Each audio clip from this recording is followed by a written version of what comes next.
ముఖ్య అంశం కాబట్టి కూర్చొని ప్రస్తావన చేయడం ద్వారా మరింత సమీపంగా మరింత సన్నిహితంగా మీతో ఉచ్చరించడానికి ఆస్కారం ఏర్పడుతుంది. కూర్చోడం ద్వారా మాత్రమే అసలు విషయాలు ఎప్పుడైనా చేరవేసుకోగలుగుతాం కాబట్టి నేను ఆ ప్రయత్నం చేస్తున్నాను.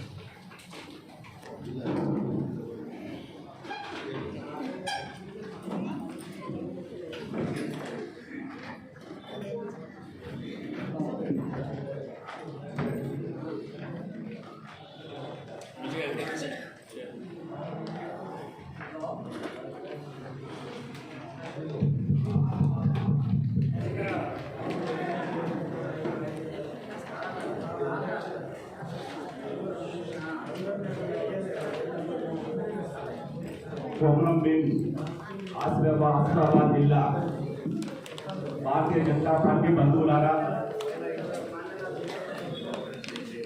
వేదికపైన శిక్షణ కార్యక్రమం శిక్షణాంశ పర్యవేక్షణ చేస్తున్నటువంటి మీ జిల్లా అధ్యక్షులు, పెద్దలు, బంధువులారా, మిత్రులారా, అమ్మలారా, కొత్తగా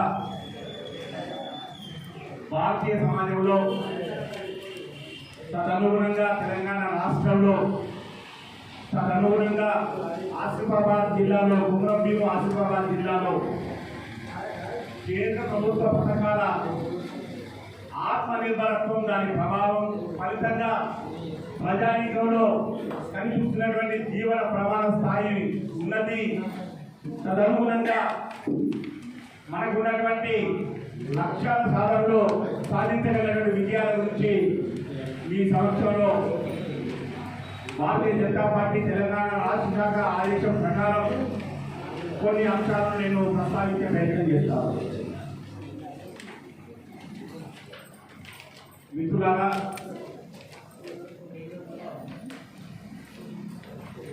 నిరంతరం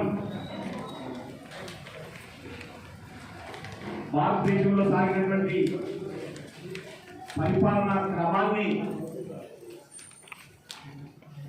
స్వాతంత్ర పూర్వం నుంచే తమదైనటువంటి ఎత్తుగడతో, స్వాతంత్ర సాధన తర్వాత కొనసాగినటువంటి ప్రభుత్వాల నేపథ్యాన్ని ఎప్పటికప్పుడు తనదైనటువంటి సైద్ధాంతిక స్పష్టతతో చేసేటువంటి ప్రస్తావన ద్వారా ఉన్నటువంటి లక్ష్య శుద్ధిని భారతీయ జనతా పార్టీ ఏ రీతిలో అనుసరించి చేస్తూ వచ్చిందో దానికి ప్రతీకనే ఈనాటి భారతీయ జనతా పార్టీ 2014 నుంచి అందిస్తున్నటువంటి కేంద్ర ప్రభుత్వ పాలన, దాని ఫలితాలను మీకు గుర్తు చేస్తా ఉన్నాను.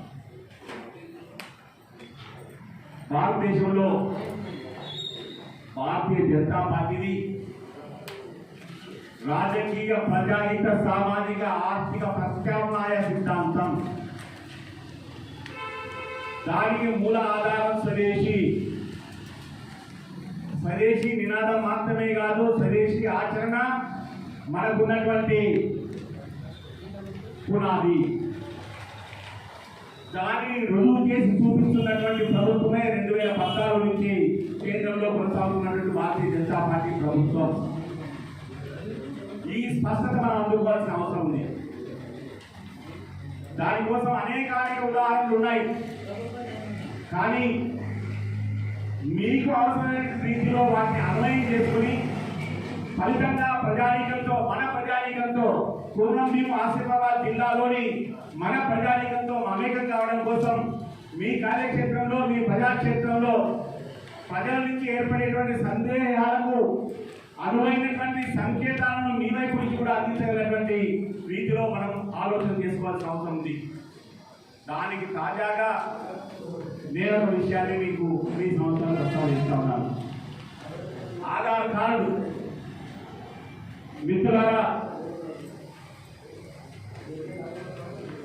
2014 కన్నా ముందే ఆధార్ కార్డు వచ్చింది. 2014లో భారతీయ జనతా పార్టీ అధికారంలోకి వచ్చే కన్నా ముందే భారతదేశ ప్రజానీకంలోని 70 కోట్ల మందికి ఆధార్ కార్డు అందింది. ఆధార్ కార్డు నెంబర్ క్రమం అదే పద్ధతిలో ఉంది. కానీ అదే ఆధార్ కార్డును తెచ్చి దిగిపోయినటువంటి పాలక పక్షం ఆ సమయంలో నేను అందులోనే ఉన్నాను, అది కూడా గుర్తు చేస్తా ఉన్నాను. అధికార మార్పిడి జరిగిన వెనువెంటనే ఆధార్ కార్డు విషయంలో ఎందుకు ఆక్షేపణ చెబుతూ వస్తా ఉన్నది? అదే ఆధార్ కార్డును ఆధారంగా మార్చుకునేటువంటి క్రమంలో భారతీయ జనతా పార్టీ పాలన ఎందుకు సఫలమైంది? దీన్ని అంచనా వేసుకుంటే ప్రత్యామ్నాయ సైద్ధాంతిక ప్రతిపాదన పునాది యొక్క లక్ష్యం ఆర్థిక పరిదృష్టి భారతీయ జనతా పార్టీ నుంచి ఎలా సాధ్యమైంది అనేటువంటి వాస్తవం మనకు అర్థమవుతుంది. తాజాగా చూశారు, మొన్న ముగిసినటువంటి పార్లమెంట్ సమావేశాల్లో కేంద్ర ఎన్నికల సంఘం ప్రతిపాదన 2017 నుంచి చర్చ కూడా జరిగింది. అన్ని రాజకీయ పక్షాలు ప్రతిపక్షాల్లో ఉన్నటువంటి వారు కూడా ఓటరు జాబితాలోని ఓటరు సంఖ్యతో ఆధార్ కార్డు సంఖ్యను అనుసంధానం చేయాలనేటువంటి ప్రతిపాదన అదే సభా సమక్షంలోకి వచ్చిన మరుక్షణం చేసిన విధంగా వాదమేమిటో, చేసినటువంటి తీసిన విపరీతార్థాలు ఏమిటో అర్థం చేసుకుంటే సైద్ధాంతిక కట్టుబాటు భారతీయ జనతా పార్టీకి ఏ రీతిలో ఉంటుంది, ఎప్పటికప్పుడు అవకాశవాద లక్షణం మూలంగా ప్రతిపక్షాలు ఎలా కుదేరవుతున్నాయో మనం అర్థం చేసుకోవచ్చు. ఆధార్ కార్డు జరిగినటువంటి లాభం సమాచార విప్లవం ప్రపంచాన్ని ముంచెత్తి భారతీయ జనతా పార్టీ 2014లోనే ఆకస్మికంగా ఆకాశం నుంచి సాంకేతిక శాస్త్ర సమాచార పరిజ్ఞానాన్ని ఆధునిక శక్తిని తెచ్చింది అనేటువంటి భ్రాంతిని భ్రమల్ని మనం కలిగించాల్సిన అవసరం లేదు, మనకు అవసరం కూడా లేదు.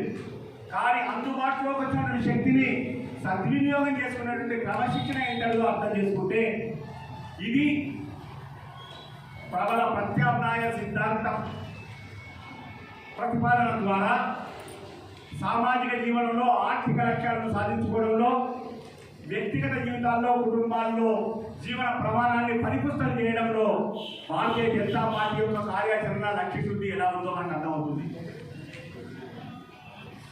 కరోనా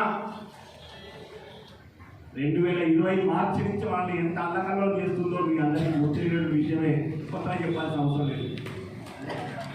ఆనాటి నుంచి ఈనాటి వరకు నికరంగా భారతీయ జనతా పార్టీ ఆధ్వర్యంలోని కేంద్ర ప్రభుత్వం అన్నార్థులైనటువంటి వారికి ఎదురు చూసేటువంటి స్థితిలో ఉన్నటువంటి యావత్ కుటుంబాలకు దేశవ్యాప్తంగా, అందులో ఆసిఫాబాద్ జిల్లా కూడా ఉంది, కుమ్రంభీం ఆసిఫాబాద్ జిల్లాలోని బిడ్డలకు కూడా అనేకులు అందరూ ఉన్నారు. అందరికీ ఈనాటికి ఆహార భద్రత అందిస్తూ ఉచితంగా వారికి అవసరమైనటువంటి ఆహార ధాన్య భద్రతని సమకూరుస్తున్నటువంటి విశాలమైన కార్యక్రమం ప్రపంచ చరిత్రలోనే ఇంత భారీ ఇంత పెట్టుబడి లేనటువంటి కార్యక్రమం దాదాపు ఏది లేదు అనేటువంటి వాస్తవాన్ని ప్రపంచ ఆర్థిక విశ్లేషక సంస్థలే ఎలుగెత్తి చాటుతున్నాయి అనేటువంటి వాస్తవం మనం మర్చిపోవచ్చు.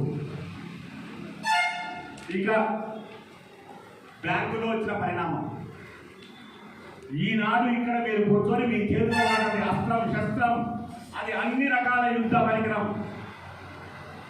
ఆ యుద్ధ పరికరాన్ని మీరు చేతిలో పెట్టుకొని ఇందులో ఉన్నటువంటి వారిలో ఈ 70 మందిలో ఈ 60 మందిలో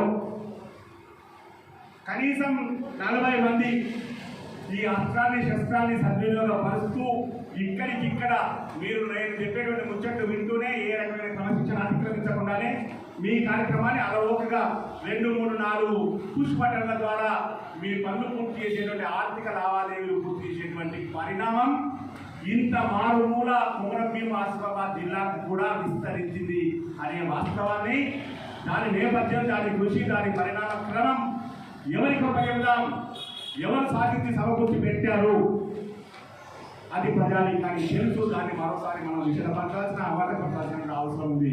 ఇట్లాంటి గుణాత్మకమైనటువంటిది మాత్రమే కాకుండా పూర్తిగా క్రియాశీలకమైనటువంటి పూర్తి పరిణామం తీసుకొచ్చేటువంటి అనేక పరిణామాలు, అనేక కార్య సాధనలు 2014 నుంచి భారతీయ జనతా పార్టీ నేతృత్వంలో భారతీయ జనతా పార్టీ ద్వారా కేంద్ర ప్రభుత్వానికి అందుతున్నాయనేటువంటి వాస్తవాన్ని ప్రజానీకం సమక్షంలో వారు ఒప్పుకునేటువంటి రీతిలోనే మరోసారి గుర్తు చేయడానికి మనకు ఆస్కారంగా అనేక కార్యక్రమాలు ఉన్నాయి.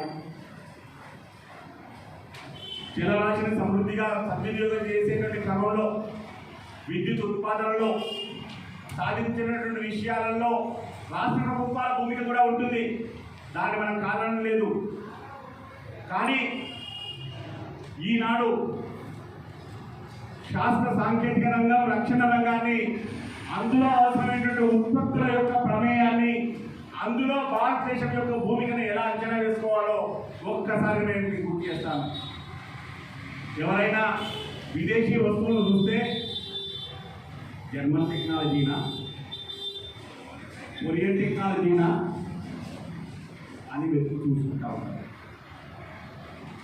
కొరియాలో మాట ఎలా ఉన్నా జర్మన్, యూరోపియన్, అమెరికన్ పరిశోధనలో, శాస్త్ర సాంకేతిక విస్తరణలో భారతీయులైన మన బిడ్డల యొక్క భూమిక విస్తారమైనటువంటి ఉంది. అయినప్పటికీ ఆ దేశం ఆ మట్టి పైన ఉద్భవించినటువంటి సాంకేతిక పరిజ్ఞానం కాబట్టి అక్కడి పరిజ్ఞానంగానే మనం గౌరవిస్తాం. అదే ఈనాడు ఉన్నటువంటి పరిణామ క్రమం ఏమిటి? Make in India, made in ఇండియాకు గౌరవం పెరుగుతున్నది. Made in India, make in India సరుకు కేవలం భారతదేశానికి పరిమితం కావడం లేదు. ప్రపంచం ఎదురు చూసే, ప్రపంచం ఎంతో ఆసక్తితో, ఆదరణతో స్వీకరించేటువంటి క్రమం, సందర్భం ఏర్పడింది అనే వాస్తవాన్ని మనం మరవలేదు. దానికి ఉదాహరణగా ఏం చెప్పుకుందాం? ప్రపంచమే ఈనాడు గుర్తించింది. భారతదేశ పరిశోధనల ద్వారా వచ్చినటువంటి మందుల వాడకం ప్రపంచవ్యాప్తంగా అక్కడ ఉన్నటువంటి ఆరోగ్య సంరక్షణకి, అక్కడ ఉన్న వాతావరణ నేపథ్యంలోని ఆరోగ్య సంరక్షణకి కూడా ఉపయుక్తంగా ఉంటాయి అని తెలిపి భారతదేశం ప్రపంచ ఔషధ సంస్థగా మారింది. ఈ నేపథ్యంలో కరోనా విప్లవం, కరోనా తీసుకొచ్చినటువంటి మహమ్మారి ఫలితంగా ఏర్పడినటువంటి ప్రపంచ ఆరోగ్య సంక్షోభం, దాన్ని ఎదుర్కోవడంలో భారతదేశంలో ఉత్పత్తి అయినటువంటి ఔషధాల యొక్క వాడకమే నిజానికి వాడకం అనేటువంటి వాస్తవాన్ని మనం ఏ రీతిలో మనం అర్థం చేసుకుందామో ఒక్కసారి మనం గుర్తు చేయాలనేటువంటిది మీ ముందు ప్రస్తావన చేస్తా ఉన్నా. వ్యాక్సిన్ వాడకమే కానివ్వండి, ప్రపంచవ్యాప్తంగా భారతదేశ అవసరాలు, భారతదేశ ప్రజానీకం అవసరాలు 2 రోజుల తర్వాత ఈనాడు ఏర్పడుతున్నటువంటి ఓమిక్రాన్ యొక్క సంక్షోభం మరోసారి కరోనా మహమ్మారి విస్తరణకు తావు ఇవ్వకుండా బూస్టర్ డోసుతో, 3వ డోసుతో అవసరమైనటువంటి పరిరక్షణ, రక్షణ, ఆరోగ్య సంరక్షణ చేసేటువంటి ప్రయత్నం భారతదేశంలో విస్తారంగా కొనసాగుతూనే మారుమూల పల్లెల్లో కూడా ప్రజాహిత ఆరోగ్య కార్యకర్తలు వెళ్ళి మీరు అందుబాటులో ఉన్నటువంటి కేంద్రంలో లేదా మీరు వెళ్ళడానికి సిద్ధంగా లేకుంటే మీ ఇంటికి వచ్చి మీకు ఇస్తాం, కావాల్సినటువంటి టీకా తీసుకోండి అనేటువంటి స్థితికి భారతదేశం యొక్క వైద్య ఆరోగ్య పరిరక్షణ వ్యవస్థ శక్తి పరిణమిల్లుతున్నది. అంటే దాని యొక్క నేపథ్యం ఏమిటి, దానికి ఉన్నటువంటి పూర్వ రంగం ఏమిటి, దానికి ఉన్నటువంటి కృషి కేంద్ర ప్రభుత్వ స్థాయిలో ఏ రీతిలో సాగుతుందో మనం అర్థం చేసుకోవాలి. అంత మాత్రమే కాదు, ప్రపంచ దేశాల్లో దాదాపు 3/2 దేశాలకి టీకా ఏది అంటే భారతదేశమే గది అనేటువంటి వాస్తవాన్ని కూడా మీరు దయచేసి గమనంలో తీసుకొని దాన్ని యావత్ ప్రజానీకానికి అవగతమయ్యేటువంటి రీతిలో ప్రస్తావన చేస్తే మన శక్తి, మన కృషి, మన నిజాయితీ మరోసారి వారి సమక్షంలో ప్రస్తావన చేసిన వారు అవుతామని నేను తెలియజేస్తా ఉన్నాను.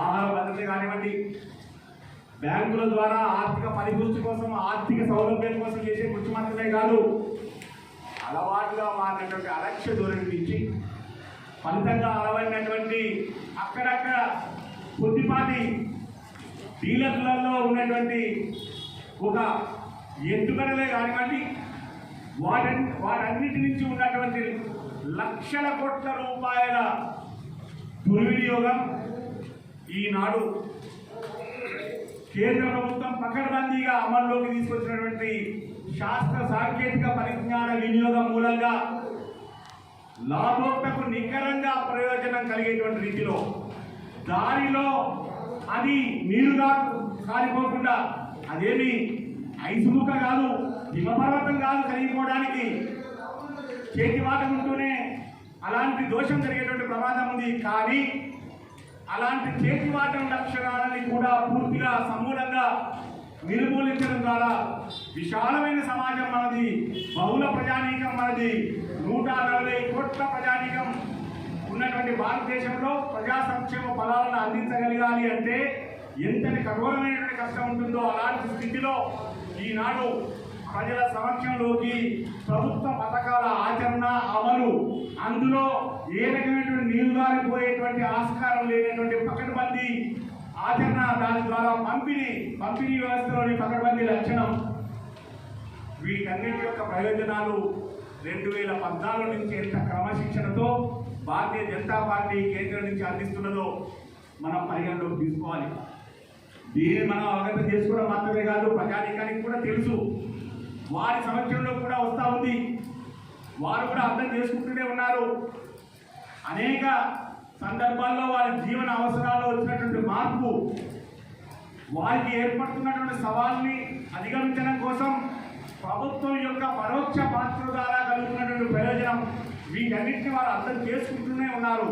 దానిని భారతీయ జనతా పార్టీ ఎంత నిజాయితీగా, ఎంత నిక్కచ్చిగా, ఎంత ఆచరణయోగ్యంగా అమల్లోకి తీసుకొచ్చి మీ సమస్యలో అందించగలుగుతుందో ప్రజానీకానికి అవగతం చేయాల్సినటువంటి గురుతరమైన బాధ్యత వాయిక మీరు. మీ ద్వారా మాత్రమే సందేశం విస్తరించడానికి ఆస్కారం ఉంటుంది. అన్ననగానే సామాజిక మాధ్యమాల ద్వారానో లేదా ఇంకేదో పత్రికా ప్రకటనల ద్వారానో, పత్రికా విలేకరుల సమావేశాల ద్వారానో సాధ్యమవుతుందనేటువంటి భ్రాంతి మనకొద్దు. మన ప్రధానమంత్రి, మన భారతీయ జనతా పార్టీ అగ్రనేత అమలు చేసి చూపిస్తా ఉన్నారు. మనం ఆచరించేటువంటి కార్యక్రమాన్ని ప్రజానీకం సమక్షంలోకి తీసుకువెళ్ళడానికి ఏ మాధ్యమాన్ని అనవసరంగా వినియోగం చేయాల్సిన, వాటి ద్వారా వారికి ఉన్నటువంటి అనవసరమైన గడుసు పెట్టడానికి ఆస్కారం ఇవ్వాల్సిన అవసరం లేకుండానే ప్రజలతో మనం మమేకం కావడానికి దారులు లేదో తానే ఆచరించి చూపిస్తా ఉన్నారు. ఆ రీతిలో మనం చేయాలి. అంటే విషయాన్ని పరిపూర్ణంగా మనదైనటువంటి మన స్థాయిలో మనకున్నటువంటి అవసరాల నేపథ్యంలోనే దాన్ని అర్థం చేసుకున్నప్పుడు మాత్రమే, దాన్ని ఇక్కడి ప్రజానీకానికి అందిస్తున్నటువంటి తీరులో ఉన్నటువంటి మార్పుని మనం చెప్పగలిగినప్పుడు మాత్రమే మన మాట వినడం మొదలవుతుంది. లేకపోతే కాగజ్ నగర్లో ఇవాళ జరుగుతున్నటువంటి శిక్షణా కార్యక్రమాన్ని ఎంతమంది చూడగలిగారో, ఎంతమంది వినగలిగారో, ఎంతమంది ఆలోచన ఇక్కడి ప్రజానీకం చేయగలుగుతా ఉన్నది అనేటువంటి విషయాన్ని మనం అంచనా వేసుకుంటే ఈనాటి కూడా మన వైపు నుంచి మన బాధ్యతగా కార్యకర్తలుగా, సానుభూతిపరులుగా, ప్రజాహిత కార్యక్షేత్రంలో ఉన్నటువంటి మిగతా సానుభూతిపరులు, పరివార సంస్థలో ఉన్నటువంటి కార్యశ్రేణి, వారందరి యొక్క సహకారంతో మనం మన ప్రజలతో మమేకం కావడానికి, మనకున్నటువంటి ఆస్కారాన్ని మనం అంచనా వేసుకోవడానికి కేంద్ర ప్రభుత్వ పథకాల యొక్క ప్రస్తావన చాలా మేరకు మీకు పనికి వస్తుందని నేను మీకు గుర్తు చేస్తా ఉన్నాను. ఇక వివాదాలు, ప్రభుత్వ కార్యక్రమాల అమలులో వివాదాలను తీసుకురావడం అనేటువంటిది ప్రాంతీయ పార్టీలు ప్రబలంగా విస్తరిస్తున్నటువంటి ఈ నేపథ్యంలో అతి సహజం. ఇవాళ జరుగుతున్నటువంటి వివాదాన్ని నేను నాదైన కోణంలో మీ సమక్షంలో ప్రస్తావన చేస్తాను. ఏదైనా లక్ష్యం ఉంటే దానికోసం ప్రభుత్వం తరఫున పాలకుల బృందం కదలాలి. రాష్ట్రంలో చాలా ప్రధానమైనటువంటి మంత్రిత్వ శాఖ చాలా కీలకమైన సమయంలో నిర్వర్తించినటువంటి కురువృద్ధులు మీ సమక్షంలో ఉన్నారు. ఎక్కడికైనా కేంద్రం వద్దకి ప్రతిపాదన తీసుకొని వెళ్ళాలి ఒక మంత్రుల బృందమే లేదా ఒక్క మంత్రే వెళ్ళాలి అంటే దాని నేపథ్యం, దాని కార్యాచరణ ఎంత విస్తారంగా ఉంటుందో, అలాంటిది ఈనాడు జరుగుతున్నటువంటి దుందుడుకుతనంలో చాలా చాలా చిన్న విషయం, రాష్ట్ర ప్రభుత్వ పరిధిలో తనకు అందుబాటులో ఉన్నటువంటి సేకరణ వ్యవస్థల ద్వారా స్వచ్ఛంద బృందాలే కానివ్వండి, మహిళా శక్తి కేంద్రాలే కానివ్వండి, ఇతర వాయికలే కానివ్వండి, సహకార సంస్థలే కానివ్వండి, గిడ్డంగుల నుంచే కానివ్వండి, వ్యవసాయ మార్కెట్లే కానివ్వండి, వాటన్నింటి ద్వారా కూడా వ్యవసాయ క్షేత్రం నుంచి దాదాపు నేరుగా రైతు నుంచి ధాన్యం సేకరణ, వరి ధాన్యం సేకరణ రాష్ట్ర ప్రభుత్వాలు తమ వంతు బాధ్యతగా స్వీకరిస్తాయి. ఇది భారతదేశంలో ఏర్పడినటువంటి లక్షణం. ఈ మేరకు ఈ రీతిలోనే సేకరణ సాగుతుంది. ఇందులో దీని నుంచి మనం చిత్తపడాల్సిన అవసరమే లేనే లేదు. కానీ ఇవాళ రాష్ట్ర ప్రభుత్వం సృష్టిస్తున్నటువంటి కొత్త ఎత్తుగడ ఏమిటి? అసలు వరి ధాన్యాన్ని కేంద్ర ప్రభుత్వం స్వీకరించడం లేదు అని మాట చెప్పడానికి కూడా ప్రయత్నం చేశారు. కేంద్ర ప్రభుత్వ ఆధ్వర్యంలో ఉన్నటువంటి కేంద్ర ఆహార సంస్థ ఫుడ్ కార్పొరేషన్ ఆఫ్ ఇండియా తీసుకునేటువంటిది ఏమిటి? వరి ధాన్యం కాదు, బియ్యం మాత్రమే. బియ్యం సేకరణకు సంబంధించి కనీసం 18 నెలల ముందే నియమాలు ఏర్పడతాయి. ఆ మేరకు 1 సంవత్సరం ముందే రాష్ట్రాలకి, ఇక్కడ కేవలం ఈ ఒక్క రాష్ట్రమే అనేటువంటి కాదు, దాదాపు అన్ని రాష్ట్రాలకి అదే పద్ధతిలో వారికి అందుబాటులో ఉండేటువంటి ఆహార ధాన్యాల దిగుబడి గురించి అంచనా అడుగుతూ దాంతో పాటుగా దానిని తీసుకోవడానికి ఆస్కారం ఉన్నటువంటి నేపథ్యాన్ని కూడా, సాధ్యాసాధ్యాలను కూడా, గిడ్డంగి వ్యవస్థల్ని కూడా కేంద్ర ప్రభుత్వం కేంద్ర ఆహార సంస్థ ద్వారా ప్రస్తావన చేస్తుంది. ఇది 18 నెలల ప్రణాళికలో 6 నెలలు కార్యాచరణ పత్రాల రూపంలో పోతే 12 నెలల పాటు కార్యాచరణ కొనసాగుతుంది. ఆ సమయంలో కూడా తెలంగాణ లాంటి రాష్ట్రాల నుంచి, ఆంధ్ర లాంటి రాష్ట్రాల నుంచి, ఉత్తరప్రదేశ్ లాంటి రాష్ట్రాల నుంచి, పంజాబ్ లాంటి రాష్ట్రాల నుంచి తీసుకునేటువంటి బియ్యం మాత్రమే, గోధుమలు వాడ దగ్గర ఉన్నటువంటి గోధుమలు మాత్రమే. బియ్యం తీసుకునేటువంటి క్రమంలో అవసరం ఏమిటి, పంపిణీకి అవసరమైనటువంటి బియ్యం తీసుకుంటామా, తీసుకుపోయి వాడడానికి అవకాశం లేనటువంటి బియ్యాన్ని తీసుకుపోయి గిడ్డంగుల్లో దాచుకుంటామా? కేంద్రంలో ఎవరు అధికారంలో కూర్చొని ఉన్నా కానీ నియమం పాటించేటువంటి అవసరానికి కావలసినటువంటిది మాత్రమే సేకరణ చేసేటువంటి ఆస్కారం ఉంటుందే తప్ప తీసుకుపోయి అవసరం లేనటువంటి ధాన్యాన్ని, అవసరం లేనటువంటి ఆహార దిగుబడిని కూడా నిల్వ చేయండి, మమ్మల్ని మాత్రం ఈ ఎత్తుగడలో మమ్మల్ని ముందుకు సాగనివ్వండి అనేటువంటి ఒక కుయుక్తి పనితే దాని యొక్క ఫలితం ఏ రకంగా ఉంటుందో తాజాగా మంత్రుల బృందం వెళ్ళింది. మంత్రుల బృందం వెళ్తే మొదలు ప్రత్యేక విమానంలో తెలంగాణ ముఖ్యమంత్రి స్వయంగా వెళ్ళాడు. తన వెంట అనేక మంది ప్రజాప్రతినిధులని, దాదాపు తెలంగాణ రాష్ట్ర మంత్రివర్గాన్ని దాదాపు అందరిని తీసుకుపోయేంత పనిచేశాడు. ఏం చేశాడు? ఏ రకమైన కార్యాచరణ లేకుండానే, ఏ రకమైనటువంటి సంప్రదింపులు చేసేటువంటి లక్ష్యం లేకుండానే కేవలం నింద చేయడానికి, కేంద్ర ప్రభుత్వం పైన బురద జల్లడానికి వీలైనటువంటి ఎత్తుగడ చేశారు. ఇక ఎక్కువ రోజులు రాష్ట్ర ముఖ్యమంత్రి, ఏ రాష్ట్ర ముఖ్యమంత్రి అయినా కానివ్వండి, కేంద్రంలో అది దేశ రాజధానిలో కూర్చొని ఉండడానికి ఆస్కారం ఉండదు, వీలు కాదు. కాబట్టి ఇక తన సిగ్గు, తన పరువు బదాన పడుతుంది అనేటువంటి విషయం అర్థం కావడంతో వెంటనే ఆ విమానాన్ని మళ్లించుకొని రాష్ట్ర రాజధానికి వాపసు తిరిగి వచ్చారు. దాని తర్వాత రాష్ట్ర మంత్రుల బృందమే అవసరం లేదు. ఈనాడు జరుగుతున్నటువంటి పరిణామ క్రమం చెప్తా ఉన్నాను నేను. మన భారతీయ జనతా పార్టీ ప్రభుత్వం అక్కడ ఉన్నది కాబట్టి గొప్పలు చెప్తున్నాననేది కాదు. ఈనాడు ఉన్నటువంటి తాజాగా ఉన్నటువంటి కేంద్ర మంత్రులలో ఉన్న క్రమశిక్షణ ఏమిటి అంటే, ఎక్కడి నుంచైనా వాట్సాప్ ద్వారా, ఈమెయిల్ ద్వారా, దయచేసి మీరు గమనించండి, మీరు శ్రద్ధగా వినండి, మీరు చదువులు చెప్పాల్సిన బాధ్యత ఉండబోతున్నటువంటి వారు కాబట్టి, వాట్సాప్ ద్వారా, ఈమెయిల్ ద్వారా మీరు పత్రం పంపిస్తే కూడా దానికి సంబంధించినటువంటి మాకు అభివృద్ధి అనేటువంటి మతలబు తప్పనిసరిగా ఎవరికి పంపిస్తే కేంద్రంలో వారికి దిగువ స్థాయికి మొదలుకుంటే కేంద్ర మంత్రుల వరకు, ప్రధానమంత్రి వరకు అందరి నుంచి తిరిగి సందేశం ఏ చిన్న వారికైనా వస్తుంది. అలాంటిది రాష్ట్ర ప్రభుత్వ ప్రతినిధులు పంపినప్పుడు ఎంత క్రమశిక్షణతో జవాబు వస్తుందో అర్థం చేసుకోవాలి.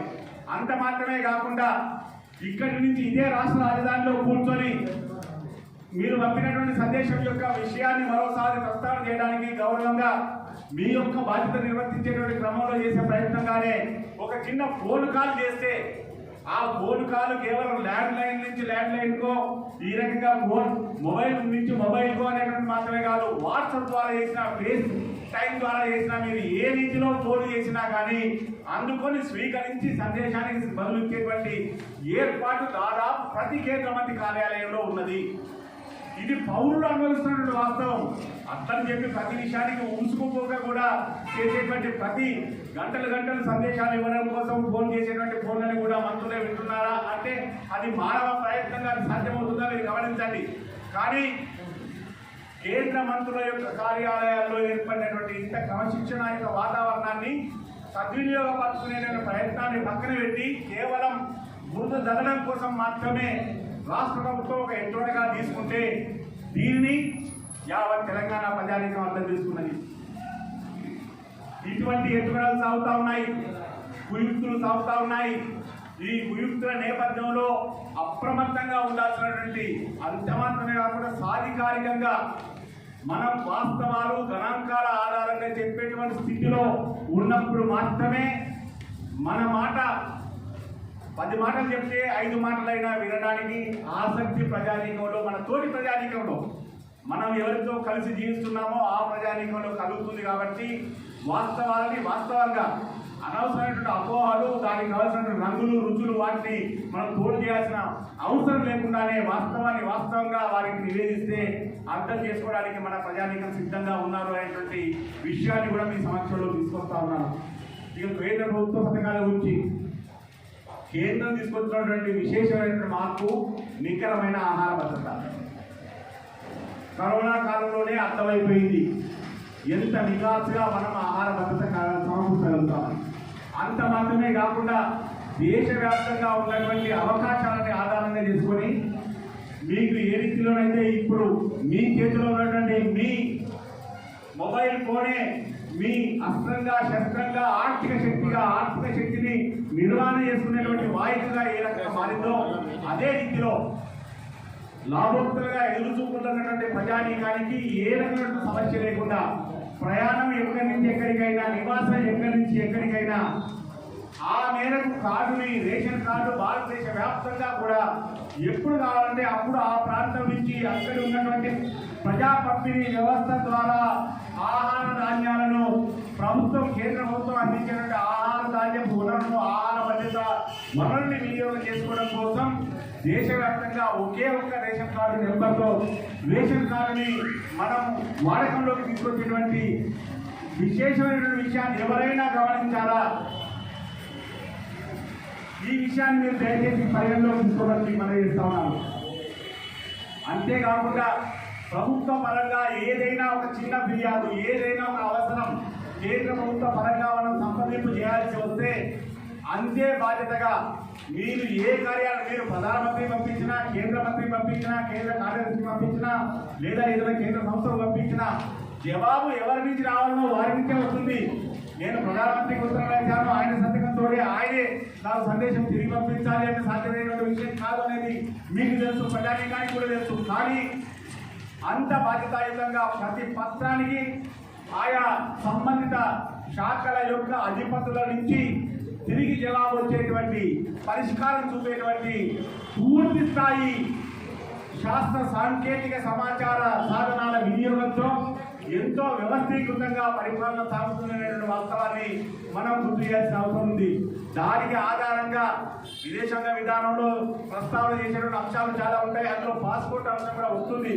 నేను దానికి దొరికిపోకుండా ఈనాడు పాస్పోర్ట్ అనేటువంటిది ఎంత అలవోకగా ఎదురు చూసేటువంటి పౌరునికి ఎంత అలవోకగా పాస్పోర్ట్ అందుతుందో ఆ పరిణామ క్రమాన్ని మనం అర్థం చేసుకుంటే మనకు ప్రభుత్వ పరంగా వచ్చిన సౌలభ్యం ఏమిటో అర్థమవుతుందని మీకు గుర్తు చేస్తా ఉన్నాను. ఇది వరకు పోలీస్ ఎంక్వైరీ అంటేనే భయపడాల్సిన పరిస్థితి ఉండేది. ఇంటెలిజెన్స్ ఎంక్వైరీ అంటే ఇంకా మనం చెప్పవలసిన పనే లేదు. కానీ ఆ దశ నుంచి దాటి మీరు సమర్పించేటువంటి అధికార పత్రాలు, మీకున్నటువంటి ఆధార పత్రాలన్నింటినీ మీరు సమర్పిస్తే ఎంత అలవోకగా మీకు కావాల్సినటువంటి పత్రాలు, దాని యొక్క సర్టిఫికేట్లు, దాని యొక్క కార్డులు, దానికి ఉన్నటువంటి నెంబర్లు ఎంత అలవోకగా ఈనాడు మీ చేతుల్లోకి, మన ప్రజానీకం చేతుల్లోకి వస్తూ ఉన్నాయో దీన్ని మనం ఒక్కసారి అందులో ఇమిడి ఉన్నటువంటి కష్టాన్ని అర్థం చేసుకుంటే కేంద్ర ప్రభుత్వం యొక్క భూమిక పూర్తి స్థాయిలో మనకు అవగాహన అవుతుంది అని నేను మీకు మనవి చేస్తా ఉన్నాను. ఇక కార్యక్రమాలలో ప్రజా సంక్షేమ కార్యక్రమాల్లో మీకు ముందే మనవి చేశాను. భారతదేశం సనాతన ధర్మం, భారతదేశం స్వదేశీ. ఈనాడు భారతదేశం స్వదేశీ శక్తిని ఆత్మ నిర్భరత్వంగా చూపించేటువంటి ప్రయత్నం ఏ రీతిలో సాగుతూ ఉందో, made in India, make in India భారతీయ శాస్త్ర సాంకేతిక పరిజ్ఞానం యొక్క శక్తిగా మారుతూ రక్షణ వ్యవస్థలోకి విస్తరించింది. రక్షణ వ్యవస్థలోకి విస్తరించడం ద్వారా ఏమవుతున్నది, అది కూడా విదేశాంగ నీతిలో ప్రస్తావన వస్తుంది. విదేశాంగ నీతిని ప్రస్తావించేటువంటి కార్యాంశంలో ఆ వక్త మీకు చెప్తారు. కానీ నేను మీకు ఒక్క విషయాన్ని గుర్తు చేస్తా ఉన్నాను. ఈనాడు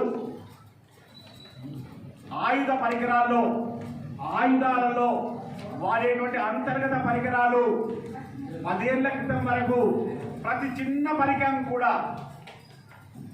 స్క్రూ లాంటి, గుండు పిన్ను లాంటి అటువంటి ఆయుధాల్లో వాడేటువంటి పరికరాల నుంచి మొదలుకుంటే దాదాపు వాటికి వాడేటువంటి కేసుల వరకు కూడా అన్ని దిగుమతి చేసుకునే పరిస్థితుల్లోనే మనం ఉండేవాళ్ళం.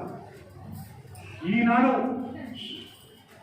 దాదాపు 60 నుంచి 70% పరికరం మన దగ్గరే ఉత్పత్తి అయినటువంటి అంతర్గత పరికరాలతోటి పూర్తి స్థాయి యంత్రాలు ఆయుధాలు సిద్ధమవుతా ఉన్నాయి.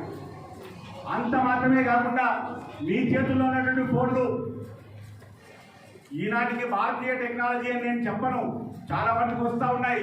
ఇండియన్ టెక్నాలజీతో మేక్ ఇన్ ఇండియా బ్రాండ్తో కూడా ఫోన్లు వస్తూ ఉన్నాయి. కానీ ఇక్కడే ఉత్పత్తి అయ్యి ఇక్కడి పరిజ్ఞానంతో ఎదుగుతున్నటువంటి ఫోన్ వ్యవస్థలే కానివ్వండి, ఇతర పరికరాలే కానివ్వండి, కంప్యూటర్లే కానివ్వండి, ఇతర పరికరాలే కానివ్వండి,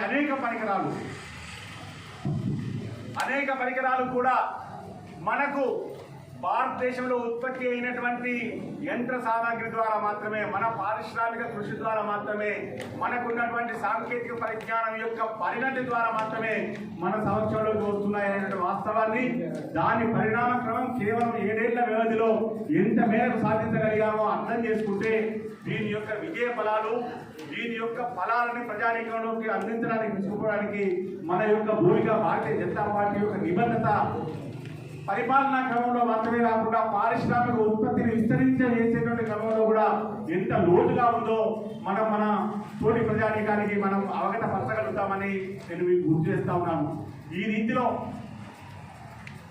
ఆహార పద్ధతుల్లో కానివ్వండి, పరిపాలనా క్రమంలో కానివ్వండి, మౌలిక వనరులు సహజ వనరులని వినియోగం చేసుకోవడం క్రమంలో కానివ్వండి, దాంతో పాటుగా శాస్త్ర సాంకేతిక పరిజ్ఞానం యొక్క శక్తిని విస్తరింపజేయడంలో, దానిని మన ప్రజానీకానికి అందించడంలో, వారిని సశక్తులను చేయడం మాత్రమే కాకుండా అత్యంత చౌకగా మనం సమకూర్చడంలో ఎంత సఫలమయ్యామో ఈనాడు వచ్చినటువంటి విద్యుత్ వినియోగంలో కానివ్వండి, ఈనాడు ఉన్నటువంటి ఇదే హాల్లో ఇదివరకటి విద్యుత్ వినియోగం అంచనా వేసుకుంటే ఈనాడు వేసినటువంటి దీపాలు 24 గంటల పాటు వెలిగినా కనీసం 15 సంవత్సరాలు 10 సంవత్సరాల క్రితం దీపాలతో చూసుకుంటే అందులో గంట సేపు వినియోగమయ్యేటువంటి విద్యుత్తులో మనం 24 గంటల పాటు దేదీప్యమానంగా మొత్తం యావత్ అగ్రసేన భవన్నే మనం దేదీప్యమానంగా విద్యుత్ దీపాలంకరణలో మనం వెలుగుల్లో విరజిమ్మేలాగా చేసేటువంటి ఆస్కారం వచ్చింది. కానీ ఈ పరిణామ క్రమం శాస్త్ర సాంకేతిక పరిజ్ఞానం అంతకుముందే మొదలైంది. వినియోగంలోకి తీసుకురావడంలో, నాణ్యత పాటించడంలో ఏమాత్రం అలసత్వం లేకుండా ఈనాడు మనకు వేరే ప్రధానమైన అభివృద్ధి చెందిన దేశాల్లో ఉండేటువంటి నాణ్యమైన వస్తువుల వాడకం ఎంత పకడ్బందీగా ఉందో అంతే పకడ్బందీగా, అంతే నికార్స్గా మనకు పరికరాలు అమెరికాలో కొనుక్కున్నటువంటి పిల్లలు అక్కడ కావాల్సినటువంటి వస్తువులను అక్కడ కొనుక్కోకుండా ఇక్కడికి వచ్చి ఇక్కడ దిగిన తర్వాత దారెంబడి ఇక్కడి సరుకులనే కొనుక్కొని వచ్చి వాడుతున్నటువంటి వాస్తవాన్ని, ఇక్కడే సరుకులు కొనుక్కొని అక్కడ తీసుకువెళ్ళి వాడుతున్నటువంటి వాస్తవాన్ని మనం అర్థం చేసుకుంటే ఇంతే. వినడానికి చాలా చాలా సులువుగా ఉంది ఈ మాట. కానీ ఇదివరకు మనకు ఏదైనా ఒక విదేశీ వస్తువు వచ్చింది అంటే ఎంతో అపురూపంగా చూసుకునేటువంటి క్రమం ఉండేటువంటిది.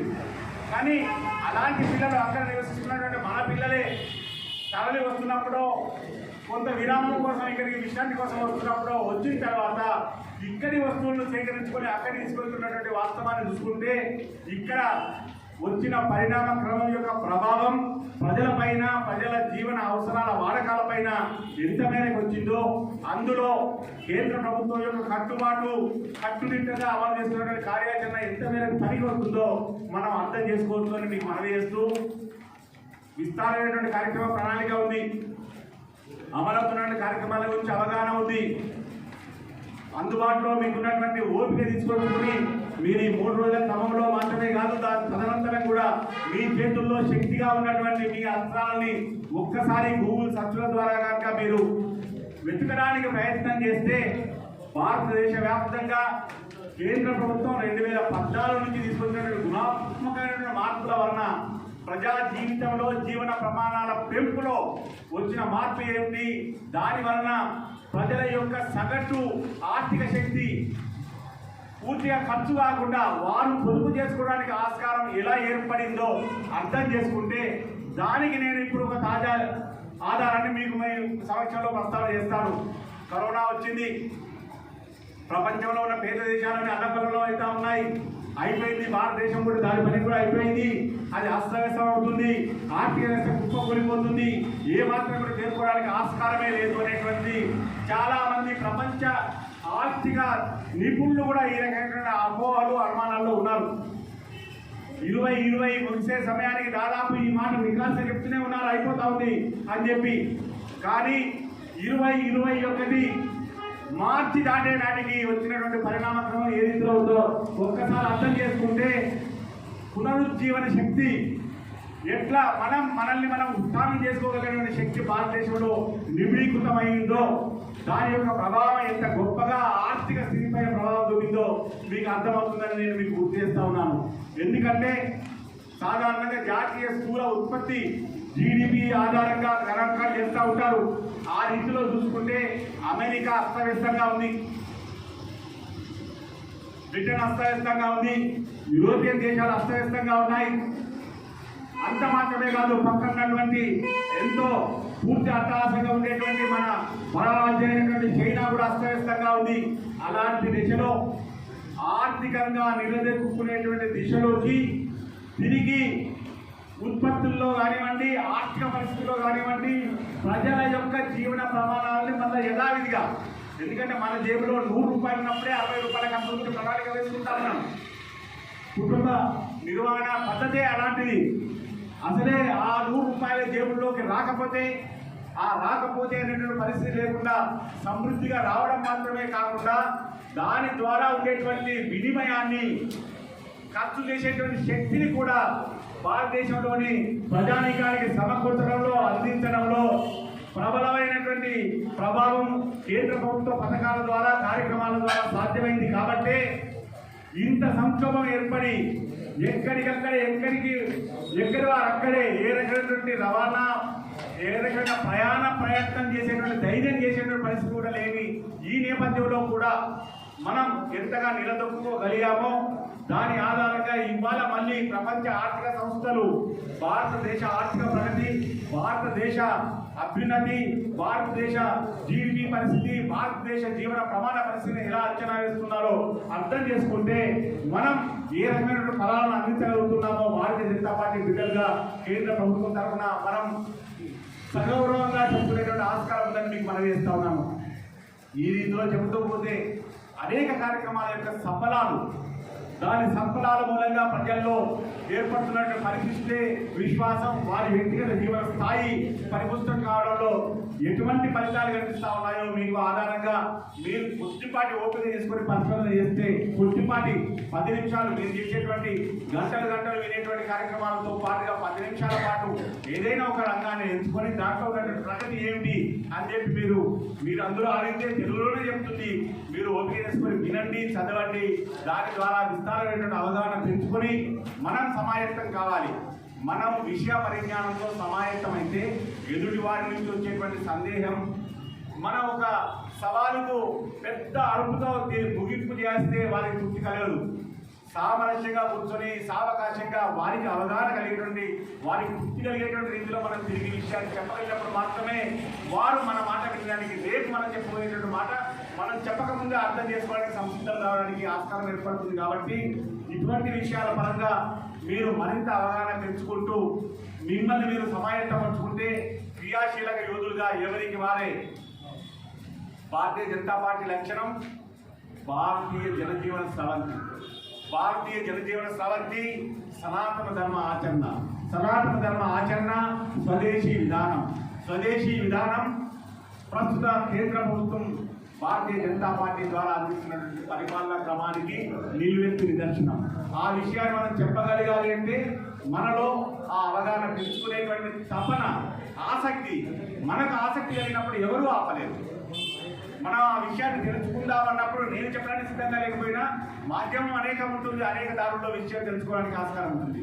ఆ రీతిలో మీ అవగాహన పెంచుకుంటూ కొమరం భీం ఆసిఫాబాద్ జిల్లాలో భారతీయ జనతా పార్టీ శక్తిని మరింత పరిణతి చేసి ఫలితంగా రాబోయే సవాళ్లలో తెలంగాణ రాష్ట్ర వ్యాప్తంగా భారతీయ జనతా పార్టీ ప్రబల ప్రత్యామ్నాయ రాజకీయ శక్తిగా ఎదగడానికి మీ వంతు ఇతోలికమైనటువంటి కృషిని, భాగస్వామ్యాన్ని కలిగించాలని ఇక్కడి ఆదివాసీ బిడ్డలతో, ఇక్కడి బహుళ భారతదేశ వ్యాప్తంగా ఉన్నటువంటి భాషా జీవులైనటువంటి అనేక మిత్రులు ఇక్కడ ఉన్నారు.